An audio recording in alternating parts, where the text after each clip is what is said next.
Hello, and welcome to the Brutal Iron Gym podcast, where our goal is to cut through the BS and deliver the brutal truth about topics related to health and happiness. Today's podcast number 1996. The topic is mindset, and the title is self-pity. Recently, Meredith and I have been building out a home gym, and in the process of putting in equipment, getting the flooring and all that, we also want to put up some decorations. And we want decorations that are personal to us, that motivate us. A few of the things we put up are some competition photos from Meredith's past competitions. She's competed in women's figure. She won one of her shows. Total badass. So we have some big canvas photos from her competition, which are awesome, and I love having that displayed in the gym. It's very motivational for her. It's motivational for me, and I like celebrating her and her accomplishments, so that's great. And we also put up a poster kind of quote. The quote is "the man in the arena." If you don't know about that quote, you can listen to podcast 1927. I talk about the quote and its meaning to me and why I chose to have it in the gym. A real quick short version is it talks about being critiqued by others and who you would give kind of credibility to the critiques. Who would you listen to in the scope of listening to them, hearing what they're saying, analyzing that, and then kind of reflecting on your own actions based on what they say. There are certain people in our life that we want to listen to them, and then there are others that probably don't have that much value in listening to. And that quote kind of helps you distinguish between the two. Another photo that I want to put up is a photo of a bird. It's a black and white photo of a bird. It's a small bird just sitting on the edge of a fence, and it's sitting in freezing rain. It's just sitting on the fence, wide open, getting beat down by rain. Now, why in the world would I want to have that photo in the gym? It's connected to a poem by D.H. Lawrence. The poem is titled Self-Pity. I never saw a wild thing sorry for itself. A small bird will drop frozen dead from a bough without ever having felt sorry for itself. That's a pretty somber poem. And maybe a dark image, certainly dark because it's black and white, but I like it. I like it. And the reason why is if you let your mind focus on it, we all have had negative things happen to us. Some as a result of our own actions, and that's depressing, but you can kind of deal with that because you created it. But some of the negative things that happened to us weren't from a fault of ours at all. But yet we still have to deal with the outcome. We are still responsible with creating something positive from it, from having to manage it. When I look at my life, I have immense blessings. I mean, just my God. I think I'm the luckiest man in the world. I have a hot, beautiful, amazing, wonderful wife. She's amazing on the inside. She is on the outside. I get to do what I love every day for a living, and I have people who love me around me, and just very, very, very blessed. But there are also moments in life and opportunities in life that I missed, that I messed up, that I was never given the opportunity or chance or a moment to take advantage of. There are things that when I think of them, they kind of shut me down. And they make me feel like, what's the point? I think we all have those things in life, mistakes we've made, things that have happened to us that weren't mistakes of ours, but we have to deal with it. We all have things that, when we focus on them, they are negative. They cast a dark cloud over us. They really bring us down. When we dwell on those things, we tend to be inactive. We would skip meals, skip workouts, skip the things that are good for us, but don't have an immediate, amazing return.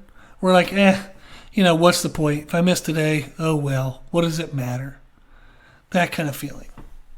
We might skip out on fun moments in life because we don't think we deserve them.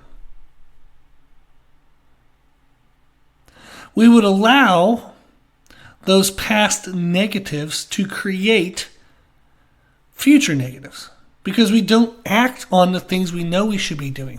We don't act on the things that build us up, that grow us, that create the life we want, because we're sitting in all of the muck and misery of our past.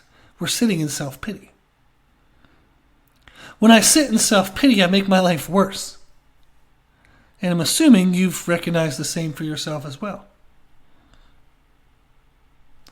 And that's even easier to do, even more tempting to do, when you're still in the muck, when you're still in the rain.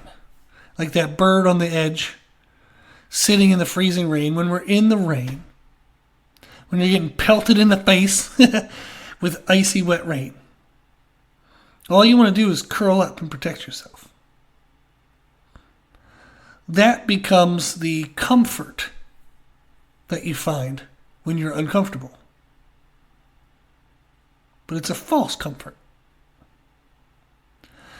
When you feel like your life sucks, when you're sitting in self-pity, it's easier to stay there. As miserable as it is, it's easy. It's easier to sit than it is to stand up. It's easier to stay put than it is to take a step forward. When I see that image of the bird, when I think of that bird in the rain, in the worst of conditions, and I realize that the bird isn't sitting there in self-pity, it's sitting there gathering strength. It makes me want to do the same thing. When I find myself sitting, when I find myself in self-pity, when I find myself thinking of the negatives of the past, am I sitting in those emotions, missing out on the things I could be doing today that make a better future? Or am I going to recognize where I'm at right now and recognize, okay, yeah, I am sitting, kind of being passive, maybe not being as aggressive as I'd like to be? Can I recognize that? Can I change that? Can I work to get stronger? Am I letting my self-pity win? Am I letting the negatives of the past create negatives in my future? Am I going to sit here and stay here? Or am I going to be strong and move forward?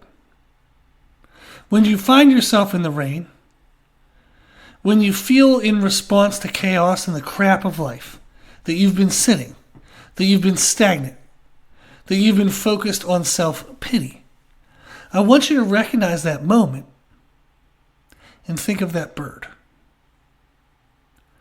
Are you sitting because you feel bad for yourself? Or are you sitting passively waiting for things to get better? Neither of those are best. If you find yourself sitting, start to gather strength. Can you eat a little better? Get into a better sleep routine? Can you plan your day so that way you're attacking it instead of reacting to it? Can you find ways to prepare yourself to stand up and take a step forward? Don't sit still in pity. If you find yourself sitting, sit in preparation. Get your body, get your mind ready to move. And then move. Get off the fence and fight for a better life. I hope that you do that. If there's anything I can do to help, let me know. Reach out on the website, www.brutalirongym.com. On the bottom of the homepage, you can always send me a message. I hope if you need anything, you always feel encouraged to reach out. I'm always here and I'm always happy to help. If you like the podcast, please share the podcast. If you like the podcast, please consider donating to support the podcast, which you can do on the website. And if you like the information we share in the podcast, you can find more from us on our social media channels. You can find us and follow us on Instagram and YouTube under the name Brutal Iron Gym. As always, I hope this was helpful, and thank you for listening.